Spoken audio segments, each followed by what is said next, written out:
So I could tell you why I love fitness, or we could just work out.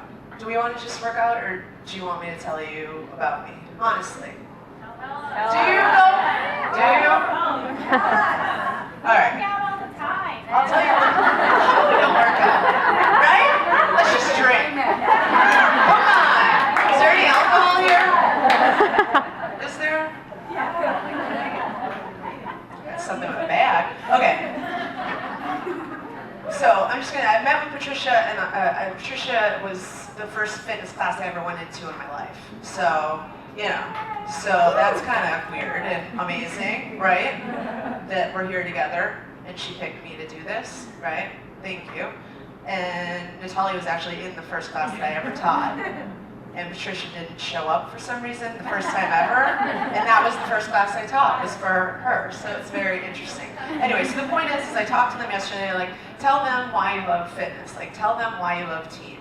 And I do it so much that I forgot. Like, I was like, I don't know why anymore. Like, I don't know. And it's in here. And then I was like, they were like, well, get in touch with the thing that really, that thing that's like the thing you don't tell anybody. And I'm like, I tell everybody pretty much everything. So, it's like, because I was a fat kid. No, who cares? Like, I was fat and got made fun of, big deal. I'm not fat anymore. Here we go. Is it because do I love team because I played sports? Yes and no. Here we go again, coming out, gay, duh, hey. So I'm gay, and I didn't feel great on teams because at the time that I came out, it was like it wasn't okay, especially in Wisconsin. So I always felt like there was something wrong with me, or I wasn't normal. And the team, I was always afraid they were gonna judge me. So like I always hid, and I never stayed in the locker room long enough because I felt weird, So, yeah, girl. And so that wasn't why I loved team. I had wished I wished the coach had helped me and made me feel okay about it, because when you're older, you kind of know what the person is going to do. I never had coaches that helped me.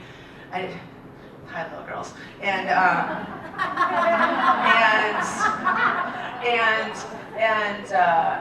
my team's like, I wasn't vulnerable with them. Like, I'm kind of being vulnerable. I am being vulnerable now. I make jokes because I'm a little nervous. But, on the teams, I never connected with them because I was hiding something. So I didn't like teams for that. Like, I didn't. And what else? I don't know. I got fired from a place I loved. Should I talk about that? It's fine. I'm cool with that now. Like, that's okay. So let's flash forward to now. I lived in New York for 10 years. That's how I know Shay, and I know you guys, and some other people here. And I came here, and it's so different, New York and LA. Like, it's so different. It's like, guys, in New York, we talk forever. In LA, you're like, shut up. Like, I don't want to hear it. Let's work out, right? Right? Well, we're talking. We got New York in here today. Okay? So I moved to LA. I moved here for work and for love. I was married, right? Hopefully you can relate to something here that I'm talking about. I was married, see that word, past tense. So I moved here and I got a divorce, like, quickly. And it was the worst. I wasn't in the city of love. I lost the first woman that I loved. I didn't understand LA, and I felt so alone. I had lost the team that I had in New York and that I had taken for granted.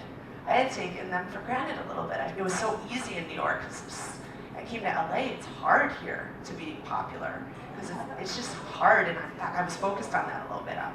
No one cares about me anymore, like, oh my God, like, I was like really having a hard time.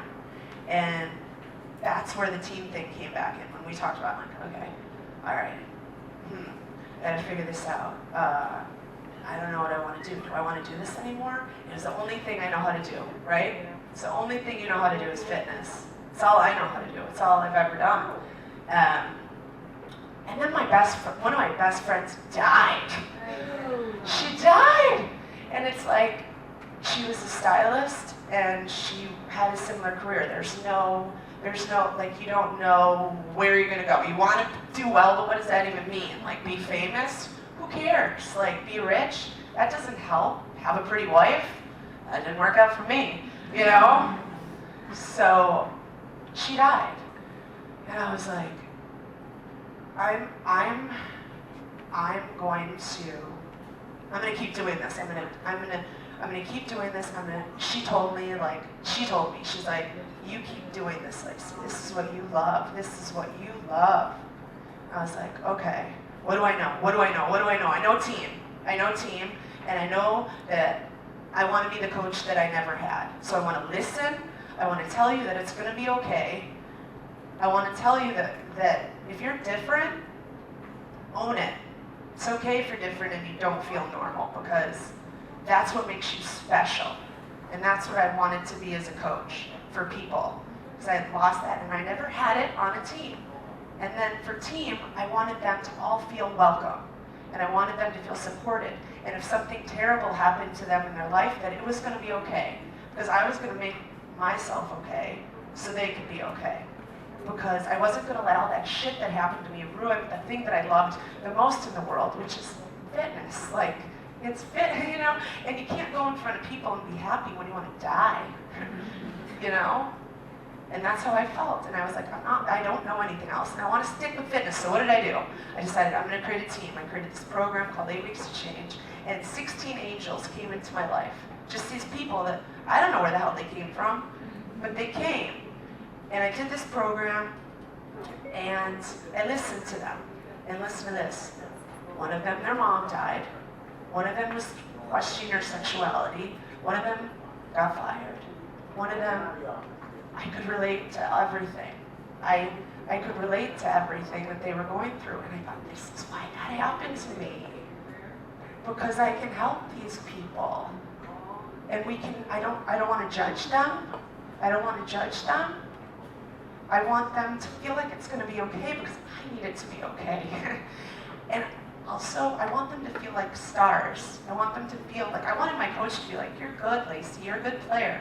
So I wanted to say to them, you're going to be okay. Like, we're all going to be okay. We're all going to be okay. I needed that, and I know they needed it too. They needed it too. And basically, over those 8 weeks, we didn't drink. We supported each other, we ate perfectly, we just tried every single day to be the best person we could be. And guess what? They all changed. They got the results that they wanted in the camp. I felt like, okay, this is what I'm meant to do. That's why all that shit happened to me, so that I could do this again and love it. And they all say to me, like, this team that I created, that I didn't have, that I lost in LA and I felt at home again, they all say that I helped save their lives, but they have no idea that they saved mine. Like, they saved mine. And I think you get what I'm saying right now. When you're really in touch with me, jumping around and saying all this shit, and you're riding that bike, you you look into their eyes, and when I wake up and I'm tired, I'm so fucking tired, right? All the time, man. Like, seriously. I think of Jill Bernheimer. I think Christy Bender. I think of my other teachers. I think of Patricia sometimes when I get tired. I think of these faces that are waiting for me in that room. And how when you give them your heart, they give it back. And then guess what they do? They give it to their friends. And then their friends give it to their friends. And what we do, what we all do, and I'm so grateful for you guys, we make the world a better place, guys. We make the world a better place. Right? So